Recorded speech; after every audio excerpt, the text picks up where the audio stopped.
नमस्ते दोस्तों, स्वागत है आपका अपने YouTube चैनल परीक्षा अनअकैडमी पे।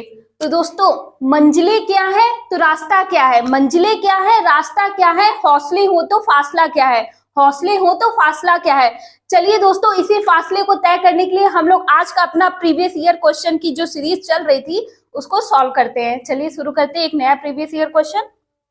इसमें जो आज के भी जो जितने क्वेश्चन रहेंगे काफी अच्छे रहेंगे, तो ध्यान से देखिएगा कि क्वेश्चन कैसे कैसे हैं और उनका आंसर कैसे कैसे, उनका क्या क्या क्या आंसर मिलेगा आपको। देखिए, पहला दिया है आपका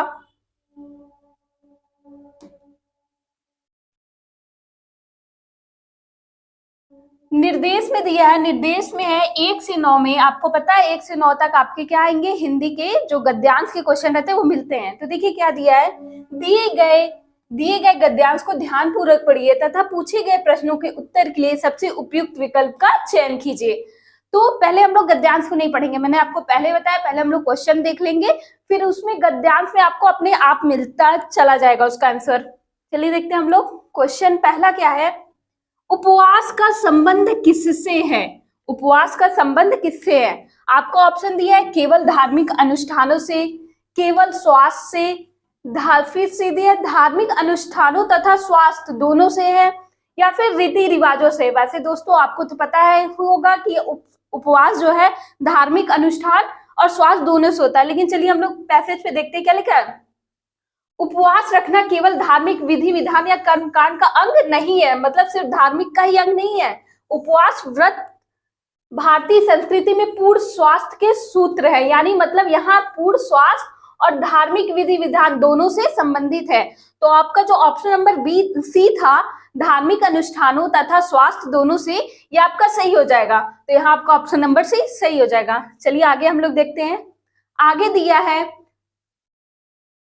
बदलते मौसम का प्रभाव, बदलते मौसम का प्रभाव किस पर पड़ता है, यानी बदलते मौसम का प्रभाव किस पर पड़ता है, स्वास्थ्य पर, धार्मिक विधि विधान पर, केवल पाचन शक्ति पर या हृदय पर। दोस्तों इसके लिए आपको पैसेज देखने की जरूरत नहीं है। क्या बदलते मौसम का प्रभाव किस पे पड़ेगा, सीधी सी बात है स्वास्थ्य पर ही पड़ेगा। सिर्फ पाचन शक्ति पर पड़ता है, लेकिन केवल पाचन शक्ति पर, ये तो गलत है। हृदय पे भी पड़ता है लेकिन सिर्फ हृदय पे, ये भी गलत है। तो क्या आपका किस पर पड़ेगा, स्वास्थ्य पर। स्वास्थ्य में आपका ये दोनों भी सम्मिलित हो जाएगा, तो आपका ऑप्शन नंबर ए सही हो जाएगा। अब हम लोग आगे बढ़ते हैं, अगला देखेंगे। अगला दिया है शारीरिक और मानसिक शुद्धता से क्या प्राप्त होता है, यानी शारीरिक और मानसिक शुद्धता से क्या प्राप्त होता है। ऑप्शन ए रोगों से लड़ने की शक्ति, ईश्वर की प्राप्ति, तीव्र भूख लगती है, विजातीय पदार्थ शरीर से निकल जाते हैं। तो दोस्तों इसके लिए हम लोग देखेंगे पैसेज में क्या दिया हुआ है कि ऋतु परिवर्तन के समय व्रत इसलिए रखे जाते हैं कि बदलते मौसम में कई किस्म की बीमारियां आती हैं। ये आपको मिल गया था दूसरा वाला। बीमारियों से लड़ने की रोग प्रतिरोधक शक्ति तभी प्राप्त होगी जब शारीरिक और मानसिक शुद्धता होगी, यानी शारीरिक और मानसिक शुद्धता कब होगी, जब बीमारियों से लड़ने की रोग प्रतिरोधक शक्ति आपको प्राप्त होगी। तो यानी यहाँ पे आपका कौन सा ऑप्शन सही हो जाएगा, रोगों से लड़ने की शक्ति, आपका ऑप्शन नंबर ए सही हो जाएगा। चलिए दोस्तों अब हम लोग आगे बढ़ते हैं। क्वेश्चन नंबर 4 में देखेंगे क्या लिखा है, रोगों के लौटने की संभावना कब कम हो जाती है, यानी उनकी लौटने की संभावना, उनको कम होने की संभावना कब कम हो जाती है। ऑप्शन ए दिया है जब उपवास रखते हैं, सी जब नापसंद भोजन करते हैं, जब मनपसंद भोजन करते हैं, जब बिना भूख के भोजन करते हैं, जब बिना भूख के भोजन ना किया जाए, तब क्या हो जाएगा। चलिए देख लेते हैं इसका, आपके पैसेज में क्या दिया हुआ है। उपवास के दौरान शरीर के पाचन संस्थान को पूर्ण रूप से विश्राम मिलता है, शरीर में विद्यमान पुराने खाद्य अवशेष तथा दूषित पदार्थ नष्ट होकर निकलने का प्रयत्न करते हैं, तो भूख स्वतः समाप्त हो जाती है, अतः उस समय उपवास करना अनिवार्य हो जाता है। भोजन लेने से तीव्र निष्कासन क्रिया रुक जाती है, भूख न रहने पर भोजन न किया जाए तो पूर्ण रूप से शारीरिक सफाई होकर रोग का कारण जड़ से समाप्त हो जाता है। तो कहाँ पे होगा आपका ऑप्शन, रोगों के लौटने की संभावना कब, जब बिना भूख के भोजन न किया जाए। तो यहाँ आपका ऑप्शन नंबर डी सही हो जाएगा, जब भूख भी न रहे है और बिना भूख के भोजन न किया जाए। चलिए आपका ऑप्शन हम लोग क्वेश्चन नंबर 5 देखते हैं। इसमें क्या दिया है, उपवास के दौरान शरीर के पाचन संस्थान को पूर्ण विश्राम मिलता है, पूर्ण विश्राम मिलता है। रेखांकित वाक्यांश से क्या तात्पर्य है? यहाँ रेखांकित वाक्यांश आपका क्या है? विश्राम को देखिए यहाँ रेखांकित किया गया है, तो यहाँ पे इसका क्या तात्पर्य निकल रहा है? ए है आपका पाचन अंगों को थोड़ा आराम मिल जाता है, बी दिया है पाचन अंग निष्क्रिय हो जाते हैं, सी दिया है पाचन अंगों को पूरी तरह आराम मिल जाता है, और डी दिया है पाचन अंग अति सक्रिय हो जाते हैं। दोस्तों अभी मैंने आपको पढ़ के बताया था कि क्या पाचन अंगों को पूरी तरह आराम मिल जाता है। यहाँ देखेंगे आप लोग पैसेज में, उपवास के दौरान शरीर के पाचन संस्थान को पूर्ण रूप से विश्राम मिल जाता है। तो यहाँ क्या पूर्ण रूप से विश्राम मिल जाता है, तो आपका कौन सा सही हो जाएगा? पूर्ण रूप से, यानी ऑप्शन नंबर सी, पाचन अंगों को पूरी तरह से आराम मिल जाता है। आपका ऑप्शन नंबर सी सही हो जाएगा। तो दोस्तों अगला देखेंगे, अगला क्वेश्चन क्या दिया है? गलत खाद्य पदार्थ ही विजातीय द्रव्य यानी विष का काम करते हैं। यहाँ गलत खाद्य पदार्थ से क्या तात्पर्य है? जो पदार्थ खाने योग्य होते हैं, जो पदार्थ शरीर को लाभ पहुंचाते हैं, जो पदार्थ खाने नहीं योग्य होते हैं, जो पदार्थ शरीर को हानि पहुंचाते हैं। तो दोस्तों देखिए जो हानि पहुंचाएंगे वही क्या हमारे शरीर के लिए विष का काम करेंगे। तो यहाँ आपका ऑप्शन नंबर डी सही हो जाएगा। अब आगे बढ़ते हैं हम लोग। आगे क्या दिया है? विजाति का विलोम। विजाति का विलोम शब्द है, क्या वो जाति है, क्या वो सजाती है, क्या वो गैर जाति है या विशिष्ट जाति है? तो दोस्तों विजाति का विलोम देखिए ये आपके क्वेश्चन पेपर में ऐसे ही आया था, लेकिन विजाति का जो विलोम होता है वो जाति भी होता है और सजाति भी होता है। तो यहाँ तो आपका ऑप्शन नंबर ए और बी दोनों होना चाहिए था, लेकिन क्या हुआ आप पेपर में ऐसे ही दिया था और आयोग ने इसका उत्तर क्या सजाति माना था, लेकिन इसका आंसर क्या हो जाएगा? दोनों सही हो जाएगा। तो चलिए अब हम लोग आगे बढ़ते हैं।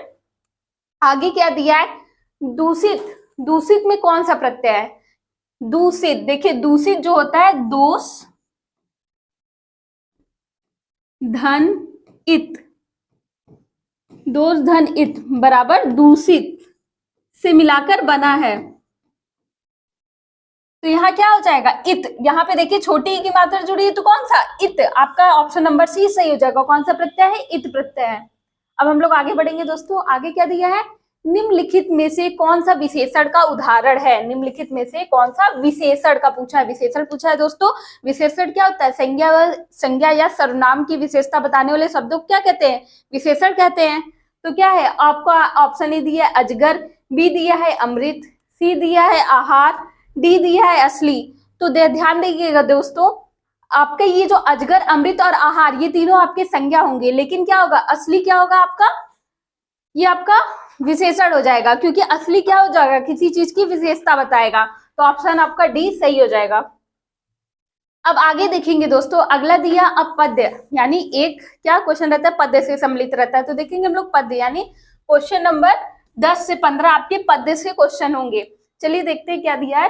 नीचे दिए गए पद्यांश को पढ़ने के उपरांत सबसे सटीक विकल्प का चयन करना है। चलिए पहले इसका क्वेश्चन देख लेते हैं। पहले इसका क्वेश्चन देख लेंगे तब फिर इसके आंसर के ऊपर हम लोग आएंगे। आदतों का बदल देना कठिन क्यों है? आदतों का बदल देना कठिन क्यों है?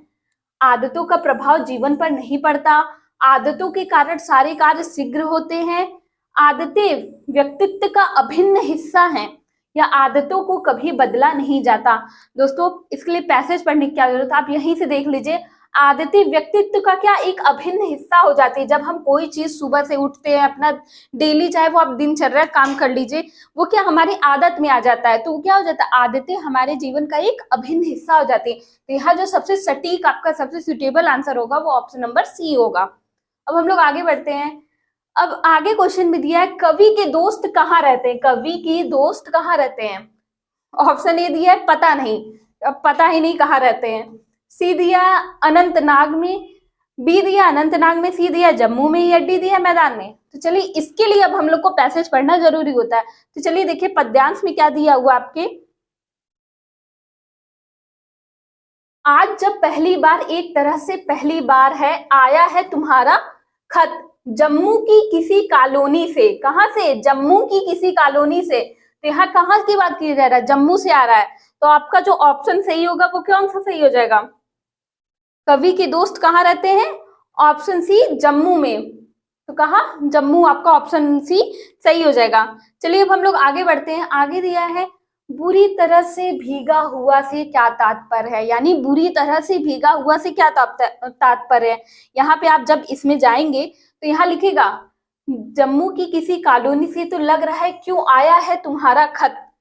खत बुरी तरह से भीगा हुआ, यहाँ है ना अटा हुआ कुछ कुछ आखिरी क्यों लिखा है। तुमने की पता नहीं कभी भी फिर हो भी सकेगा कि नहीं, तुम्हारा वही पता वही ठिकाना जिससे परखने लिखने की आदत है मुझे। दोस्तों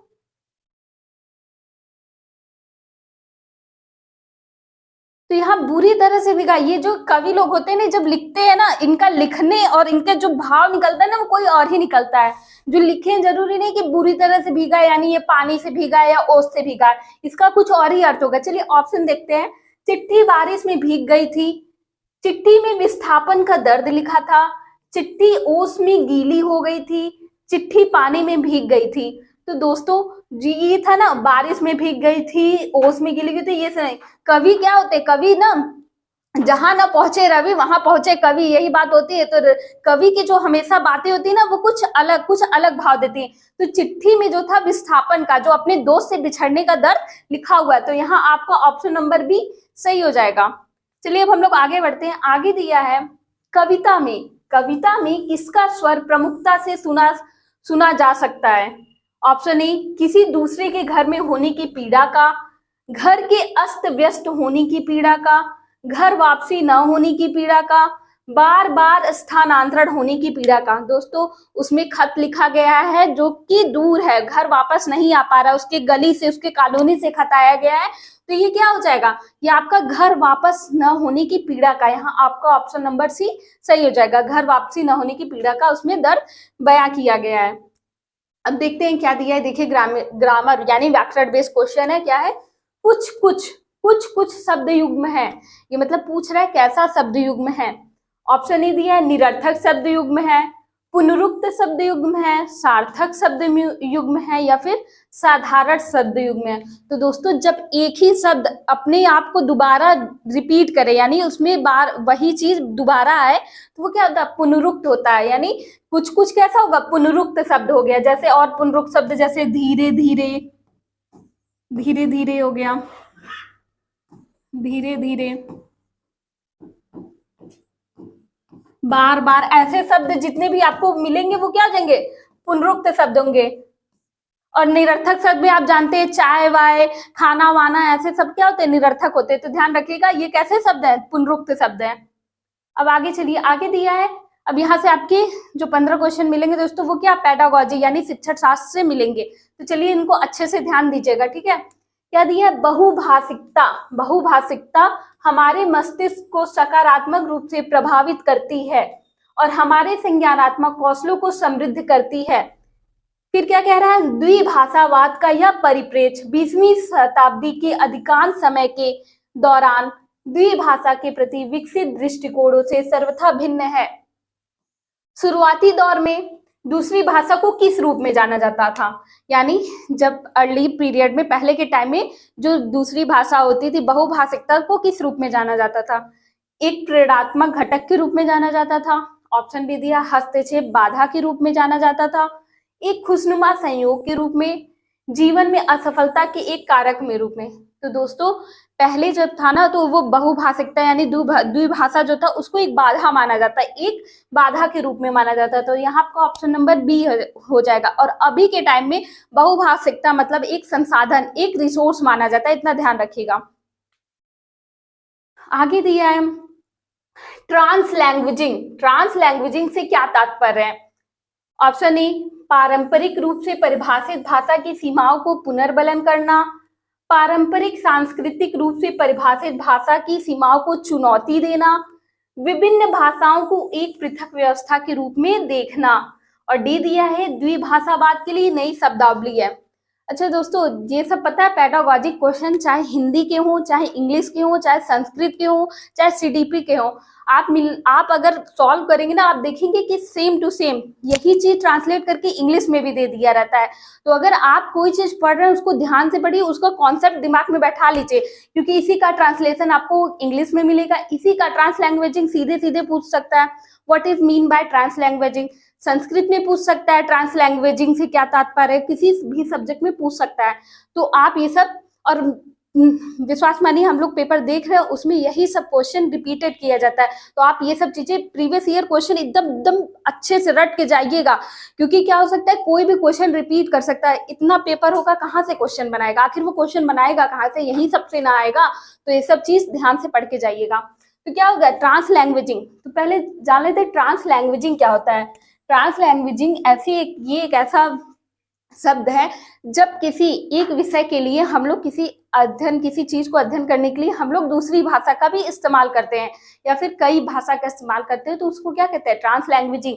तो यहाँ ये भी इसमें क्या दिया है, ये आपका ऑप्शन नंबर जो बी है, पारंपरिक सांस्कृतिक रूप से परिभाषित भाषा की सीमाओं को चुनौती देना, यानी हम लोग सिर्फ उसी भाषा में नहीं, उसको कई और भाषा में भी उसको पढ़ सकते हैं। तो ये क्या हो जाएगा, ऑप्शन नंबर बी आपका सही हो जाएगा। अब आगे देखते हैं, आगे दिया है भाषा शिक्षा में रचनात्मकता से क्या तात्पर्य है। ऑप्शन ए दिया है, एक कक्षाई गतिविधि जो नौचारी है और जिसमें कुछ करने की संभावना है, कुछ नया करने के लिए असंबद्ध घटकों को एक साथ लाना, शिक्षण की नवीन विधियों का प्रयोग करने वाली कक्षाई गतिविधि, कक्षा में सामग्री जिसके माध्यम से संप्रेषणात्मक भाषा शिक्षण का प्रयोग संभव है। तो दोस्तों रचनात्मकता यानी ये क्या होता है, जब क्लास में बच्चों के पूर्व ज्ञान को जोड़कर उनको कुछ नया, कुछ इनोवेटिव, कुछ नया करने को दिखाया जाता है ना, और मेन बात क्या रहती है, उनको सृजनात्मक बनाया जाता है, उनकी कौन सी out of the box thinking पर जोर दिया जाता है। तो वो कैसी कक्षा होती है, रचनात्मक कक्षा होती है, हमेशा बच्चों को नया करने के लिए प्रेरित किया जाता है। तो आपका जो ऑप्शन नंबर ए दिया है यहाँ पे सबसे सटीक दिया है, क्या दिया है, ऐसी कक्षाई गतिविधि जो नवाचारी है, नवाचारी यानी नई नई विधियों, नए बच्चों को नए नए कार्य करने पे प्रेरित करती है और जिसमें कुछ करने की संभावना है। तो जहां कुछ करने की संभावना होगी वही आपका सबसे सुटेबल आंसर होगा। तो यहाँ आपको ऑप्शन नंबर ए सही हो जाएगा। अब हम लोग आगे बढ़ते हैं, आगे क्या दिया है, मेरी कक्षा में सदफ नामक विद्यार्थी है। बता रहे दोस्तों, आप ध्यान दीजिएगा, ये सब क्वेश्चन आपको हर प्रैक्टिस सेट में, हर प्रीवियस ईयर में मिलेगा। मेरी कक्षा में सदफ नामक विद्यार्थी है, उसने कहीं से अच्छा और जैसे शब्द सुने और उनके बारे में जानना चाहता है। पाठ्यक्रम की पुस्तक में इसके बारे में कोई व्याख्या नहीं है, मुझे क्या करना चाहिए। देखिए एक शिक्षिका है, उसमें एक बच्चा है, क्या कर रहा है, पूछ रहा है मैम ये बताइए अच्छा और ये सब कैसे शब्द हैं, इनके बारे में जानना चाहता है। अब आपको देखिए ऑप्शन क्या क्या दिया है, ऐसे मित्र को बुलाना चाहिए जो अच्छी तरह से हिंदी बोल लेती हो, बोली जाने वाली भाषा के प्रामाणिक प्रयोग के उदाहरण ढूंढने चाहिए, व्याकरण की पुस्तकों में इस तरह के प्रयोगों को ढूंढना चाहिए, शब्दकोश देखना चाहिए। तो दोस्तों जब बच्चा ऐसे क्वेश्चन पूछेगा तो क्या हम उसको बताएंगे ना कि क्या कहाँ कैसे यूज होता है, अच्छा और ये हामी भरने के लिए यूज किया जाता है, प्रयोग किया जाता है। तो उसकी क्या जिज्ञासा को शांत करेंगे। तो क्या होगा, बोली जाने वाली भाषा की प्रामाणिक प्रयोग के उदाहरण ढूंढेंगे, उसको उदाहरण द्वारा उसकी जो जिज्ञासा होगी उसको शांत करेंगे, उसके आंसर का जवाब देंगे। तो यहाँ आपको ऑप्शन नंबर बी सही हो जाएगा। अब आगे देखिए क्वेश्चन नंबर 20 क्या कह रहा है, निम्नलिखित में से कौन सा व्याकरण के पाठ का चरण नहीं है। क्या है दोस्तों, नहीं है, ध्यान दीजिएगा, नहीं है पूछा है। ऑप्शन देखिएगा, ऑप्शन आपका क्या क्या दिया है। ऑप्शन दिया है विद्यार्थी उस पठन सामग्री को पढ़ते या सुनते हैं जिसमें लक्ष्य शब्द या उसकी आकृति है। विद्यार्थी पठन सामग्री में लक्ष्य शब्द वाक्यांश चिन्हित करते हैं। अध्यापक व्याकरण के बिंदुओं के अभ्यास के लिए नियंत्रित और स्वच्छंद परिवेश देती है। भाषा एक पठन सामग्री के माध्यम से प्रस्तुत की जाती है जिसका विद्यार्थी क्या अभ्यास से ड्रिल करते हैं, ड्रिल मेथड करते हैं ना, जिस बार बार अभ्यास करना ही क्या कहलाता है, ड्रिल मेथड कहलाता है। तो क्या होगा, देखिए पठन सामग्री को पढ़ते हैं सुनते हैं जिसमें लक्ष्य शब्द है उसकी आकृति, तो ये बात भी सही है। विद्यार्थी पठन सामग्री में लक्ष्य शब्द या वाक्यांश को चिन्हित करते हैं, मतलब उनको जो सीखना है उसको वो चिन्हित करते हो, तो ये भी सही होगा। और यहाँ देखिए सबसे अच्छी बात ये कही गई है कि क्या अध्यापक क्या करता है, एक नियंत्रित और स्वच्छंद, यानी बच्चे सीखने के लिए क्या है, स्वच्छंद परिवेश का निर्माण करता है। तो ये बात भी आपका सही हो जाएगा। लेकिन क्या अभ्यास और ड्रिल क्या एक पठन सामग्री नियम सिद्धांतों के अनुसार उसे पढ़ाया जा रहा है, तो ये बात गलत हो जाएगी। तो यहाँ यही आपका ऑप्शन नंबर डी सही है। जो गलत होगा वही सही होगा, जिसमें नहीं दिया रहेगा जो गलत होगा वही सही होगा। तो यहाँ आपका ऑप्शन नंबर डी सही हो जाएगा। अब आगे देखिए दोस्तों क्या दिया है, निम्नलिखित में से कौन सी भाषा शिक्षा की अवधारणा नहीं है। भाषा शिक्षा की अवधारणा नहीं है, क्या वो मुद्रित समृद्ध परिवेश है, ध्वनिक है, ध्वनि विज्ञान है, या डिसलेक्सिया। तो दोस्तों देखिए, मुद्रित समृद्ध परिवेश यानी आपकी प्रिंट सामग्री जो होती है, जितने भी आपके पाठ्य पुस्तक है, समाचार पत्र है, रंग बिरंगी जो बच्चों के लिए पुस्तकें छापी जाती हैं, वो सब क्या मुद्रित समृद्ध परिवेश होते हैं। तो ये तो आपका है ही, इसके माध्यम से बच्चों को भाषा सिखाई जाती है। ध्वनि विज्ञान, इसमें आपके जो फोनेटिक्स होते हैं, जितनी भी रूपिम स्वनिम जितनी भी ध्वनियां होती हैं उनको सिखाया जाता है। तो ये भी आपका सही हो जाएगा। डिसलेक्सिया आपको पता है ये भाषा से संबंधित एक अक्षमता है, यानी पढ़ने में विफलता को क्या कहते हैं, डिसलेक्सिया कहा जाता है। तो ये भी आपका भाषा से संबंधित है। लेकिन जो ये ध्वनिक है ना, ध्वनिक ये फिजिक्स यानी भौतिकी का एक शाखा है। इसमें ये आपमें इसमें तरंगे और तरंगों वगैरह का अध्ययन किया जाता है। तो यहाँ ये नहीं है, अवधारणा नहीं है पूछा है, तो क्या हो जाएगा, ऑप्शन नंबर बी सही हो जाएगा। दोस्तों ध्वनिक और ध्वनि विज्ञान में कंफ्यूज मत होइएगा, बहुत लोग ध्वनि विज्ञान लगा लेंगे, लेकिन नहीं, आपका ऑप्शन जो क्या होगा, ध्वनिक होगा। तो ध्यान से ध्वनिक यहाँ पे सही होगा। अब आगे बढ़िए।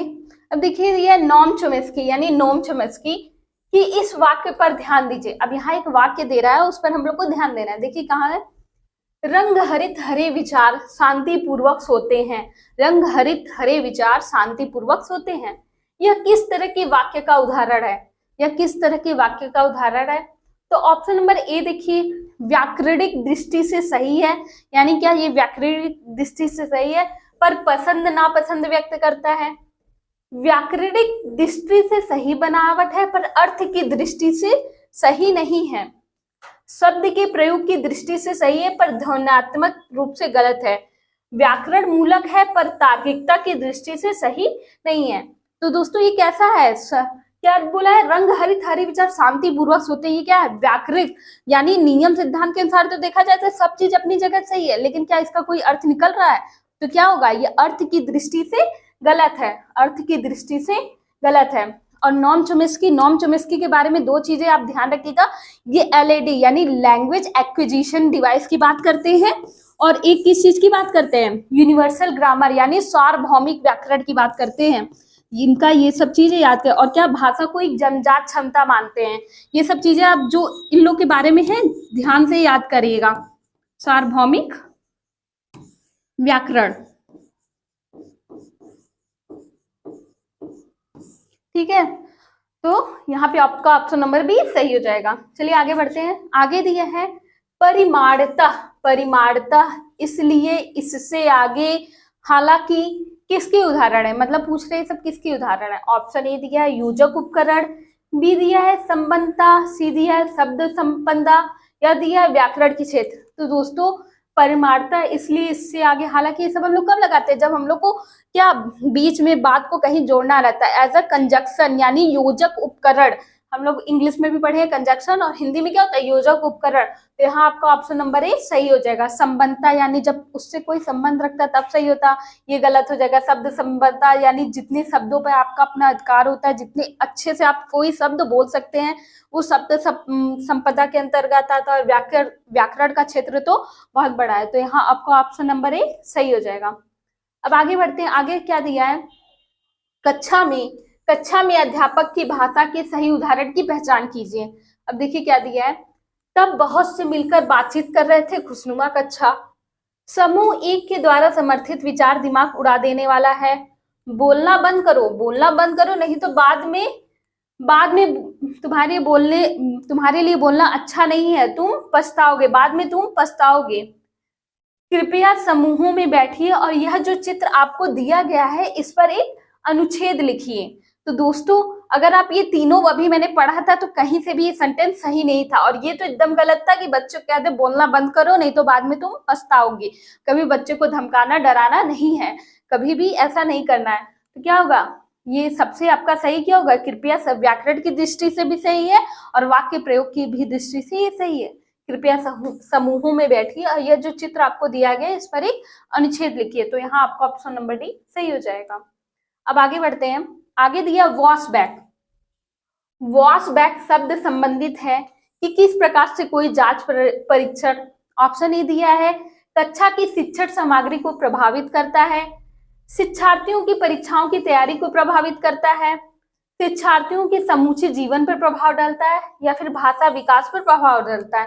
तो दोस्तों वॉश बैक जो होता है वो कक्षा की शिक्षण सामग्री को प्रभावित करता है। दोस्तों जब शिक्षक या बच्चों का वो सीखने के लिए आकलन करता है तो जो उनकी शिक्षण सामग्री होती है, उनका परीक्षण डिजाइन, ये सब चीज संबंधित होता है क्या, वॉश बैक। ये मापन के एक सिद्धांत है, 5 सिद्धांतों में से एक होता है। तो यहाँ आपको ऑप्शन नंबर ए सही हो जाएगा। अब हम लोग आगे बढ़ते हैं। आगे दिया है विविध संदर्भों में स्वाभाविक विमर्श में शामिल किया हुआ संग्रह क्या है। विविध संदर्भों में स्वाभाविक विमर्श में शामिल किया हुआ संग्रह क्या है। ऑप्शन ए दिया है पाठ पुस्तकों का संग्रह, बी दिया पाठ्य सामग्री का बड़ा सा संग्रह और आंकड़ों का आधार, फिर लिखा है लेखों का विशाल संग्रह, या डी दिया व्याकरणिक वाक्यों का संग्रह। तो दोस्तों यहाँ जो आपका ऑप्शन सही होगा वो ऑप्शन नंबर बी, यानी विविध संदर्भ में क्या क्या संदर्भ में क्या क्या होगा, पाठ्य सामग्री को बड़ा सा संग्रह तो होगा ही होगा, साथ में आंकड़ों का आधार भी रहेगा कि वो किस आधार पर संग्रहित किए गए हैं। अब दोस्तों आगे देखिए अगला क्वेश्चन क्या दिया है, लेखन की योग्यता में कमी जो विकृत हस्तलेखन से संबंधित है, यानी जो हस्तलेखन जब विकृत होते हैं उनसे संबंधित है, को क्या कहेंगे। ए लेखन वैफल्य या वैकल्य डिस्ग्राफिया, बी क्रिया वैकल्य डिस्प्रैक्सिया जिसे कहते हैं, सी दिया है गणन वैकल्य जिसे डिसकैलकुलिया कहते हैं, और डी दिया है आपका वाचन वैकल्य जिसे डिसलेक्सिया कहते हैं।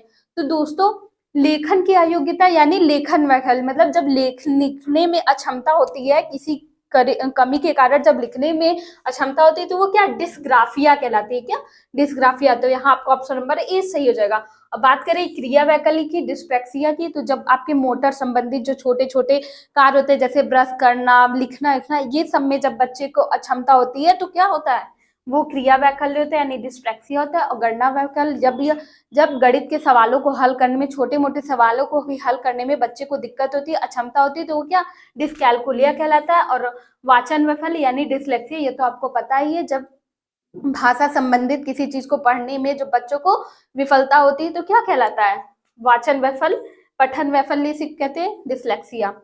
तो आपका लेकिन ऑप्शन नंबर कौन सा सही होगा, ऑप्शन नंबर ए लेखन वैफल्य। अब आगे दिया है भाषा अर्जन के बारे में क्या सही है, भाषा अर्जन के बारे में क्या सही है। भाषा अर्जन को दोस्तों मैंने बहुत अच्छे से पढ़ाया था, पेडागॉजी की क्लास में आप लोग देख लीजिएगा, जो मैंने डाली हुई है वीडियो, उसमें भाषा अर्जन, अधिगम, ये सब चीजें बहुत जो इम्पोर्टेंट टॉपिक है सब चीज क्लियर कराई हुई हूँ।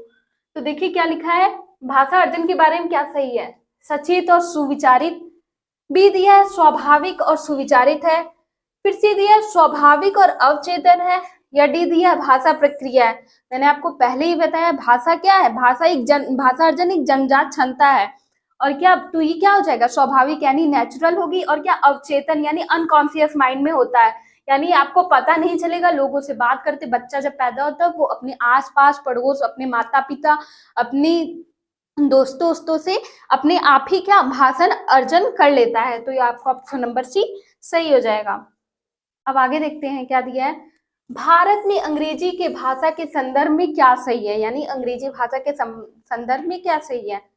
आपका ऑप्शन नंबर ए दिया है, यह भारत के संविधान की 8वीं अनुसूची की भाषाओं में से एक है। तो नहीं, अंग्रेजी भाषा को कहीं भी 8वीं अनुसूची में शामिल नहीं किया गया है।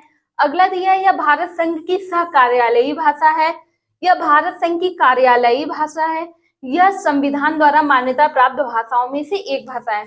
तो दोस्तों आपको पता होना चाहिए अंग्रेजी भाषा क्या होती है, भारत संघ की सह मतलब को ऑफिशियल लैंग्वेज है, ऑफिशियल नहीं है। तो यहाँ जो कह रहा है संघ की कार्यालय, शब्दों को ध्यान से देखिएगा, ये आपका गलत हो जाएगा। और यहाँ क्या लिखा है, सह लिखा है, सह, तो क्या होगा, को ऑफिशियल लैंग्वेज है। संविधान तो नहीं, लेकिन आपके संसद के एक अधिनियम के अनुसार 1963 के अधिनियम के अनुसार क्या अंग्रेजी भाषा को भारत संघ की क्या सह कार्यालयी भाषा का दर्जा दिया गया है। लेकिन जो आपकी ऑफिशियल लैंग्वेज है वो क्या है, हिंदी है, यानी राजभाषा क्या है आपकी हिंदी, और सह राजभाषा क्या है आपका इंग्लिश है। तो यहाँ आपका ऑप्शन नंबर बी सही हो जाएगा। अब आगे बढ़ते हैं, आखिरी क्वेश्चन क्या दिया है, आखिरी दिया है माध्यमिक स्तर पर भाषा अधिगम में, माध्यमिक स्तर पर भाषा अधिगम में बोधगम्य निवेश क्या है? बोधगम्य निवेश क्या है? देखिए दोस्तों, क्या देखते हैं इसमें दिया, शिक्षार्थी के स्तर से थोड़ा सा ऊंचे स्तर की प्रमाणिक पाठ्य सामग्री। बी दिया है विजय तेंदुलकर के किसी नाटक का सार समझे। सी दिया है शिक्षार्थी के स्तर से थोड़ा सा नीचे के स्तर की प्रमाणिक पाठ्य सामग्री। और डी दिया है शिक्षार्थियों के व्याकरणिक ज्ञान की अपनी समझ के आधार पर अध्यापक द्वारा विकसित कहानी। तो दोस्तों, ये जो बोधगम्य निवेश है, ये सब वैसे स्टीफन क्रेसन के जो सिद्धांत है निवेश उपागम, उससे संबंधित होते हैं। तो इसमें क्या दिया है, ये जो शिक्षार्थी के स्तर से थोड़ा सा ऊंचे स्तर की क्या प्रामाणिक जो पाठ्य सामग्री होती है, ये उससे संबंधित होता है। तो आपका ऑप्शन नंबर ए सही हो जाएगा। तो दोस्तों, आज की क्लास आपको कैसी लगी कमेंट बॉक्स में जरूर बताइएगा, और हमारे चैनल को लाइक कीजिए, सब्सक्राइब कीजिए और शेयर कीजिए, और हमारा साथ देते रहिए। हमारे सारे शिक्षक अब बहुत मेहनत से आपके लिए तैयारी कर रहे हैं, तो आप भी जम के तैयारी कीजिए, क्योंकि पेपर आपका नजदीक आ गया है। हम सब आपके अच्छे उज्जवल भविष्य की कामना करते हैं, और इसी तरह हमारा साथ देते रहिए, हमसे जुड़े रहिए। हमसे जुड़ने, हमारा साथ देने के लिए आप सभी का बहुत बहुत धन्यवाद। मिलते हैं नए वीडियो में नेक्स्ट टॉपिक के साथ। तब तक के लिए जय हिंद, जय भारत।